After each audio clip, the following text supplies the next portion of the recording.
नमस्कार हिंदुस्तान, आप सुन रहे हैं रेडियो हिंदुस्तान और मैं हूं आपके साथ आरजे पूनम शर्मा। जी हां, हाजिर हूं एक बार फिर आपके साथ आपके पास बनने हिस्सा एक विशेष चर्चा का। आज सबसे बड़ी चुनौती है जनसंख्या दुनिया के सामने, जिसे लिखा है हमारे वरिष्ठ पत्रकार एवं लेखक वेद प्रताप वैदिक जी ने। 11 जुलाई को विश्व जनसंख्या दिवस मनाया जाता है। ऐसे अवसरों पर लोग उत्सव करते हैं, लेकिन इस विश्व दिवस पर लोग चिंता में पड़ गए हैं। उन्हें चिंता यह है कि दुनिया की आबादी इस रफ्तार से बढ़ती रही तो अगले 30 वर्षों में दुनिया की कुल आबादी लगभग 10 अरब हो जाएगी।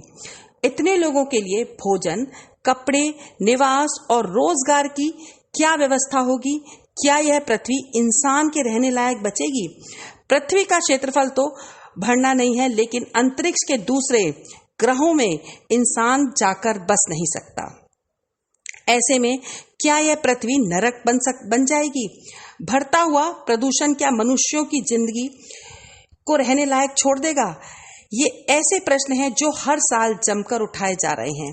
ये सवाल हमारे दिमाग में काफी निराशा और चिंता पैदा करते हैं, लेकिन अगर आप थोड़े ठंडे दिमाग से सोचें तो मुझे लगता है कि मनुष्य जाति इतनी महान है कि वह इन मुसीबतों का कोई ना कोई हल निकाल लेगी। जैसे अब से लगभग 70 साल पहले दुनिया की आबादी सिर्फ 2.5 अरब थी, लेकिन अब यह बढ़कर 8 अरब हो गई है।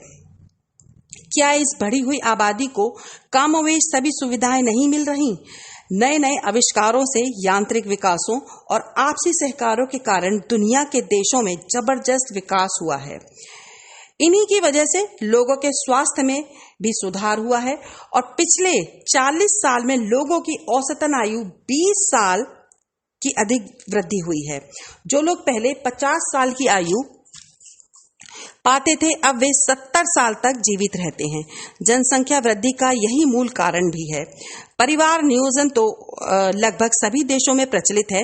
जापान और चीन में यह चिंता का विषय बन गया है। वहां जनसंख्या घटने की संभावना बढ़ रही है। यदि दुनिया की आबादी 10-12 अरब भी हो जाए तो उसका प्रबंधन असंभव नहीं है। खेती की उपज बढ़ाने, प्रदूषण घटाने, पानी की बचत करने, शाकाहार बढ़ाने और झूठा ना छोड़ने का अभियान यदि सभी सरकारें और जनता निष्ठापूर्ण चलाए तो मानव जाति को कोई खतरा नहीं हो सकता। मुश्किल यही है कि इस समय सारे संसार में उपभोक्तावाद की लहर आई हुई है। हर आदमी हर चीज जरूरत से ज्यादा इस्तेमाल करना चाहता है। इस दुर्दांत इच्छा पूर्ति के लिए यदि प्रकृति संसाधन 10 गुना ज्यादा भी उपलब्ध हो जाएं तो कम नहीं पड़ेंगे। ऐसी हालत में पूंजीवादी और समाजवादी विचारधाराओं के मुकाबले भारत की त्यागवादी विचारधारा सारे संसार के लिए बहुत लाभदायक सिद्ध हो सकती है।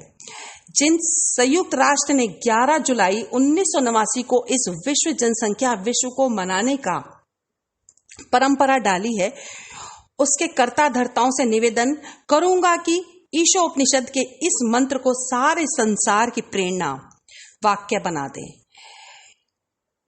तेन हितेन मुंचता, यानी त्याग के साथ उपभोग करें तो आबादी का भावी संकट या उसकी चिंता का निराकरण अपने आप हो जाएगा। तो अभी तक के लिए इतना ही। मुझे दे इजाजत।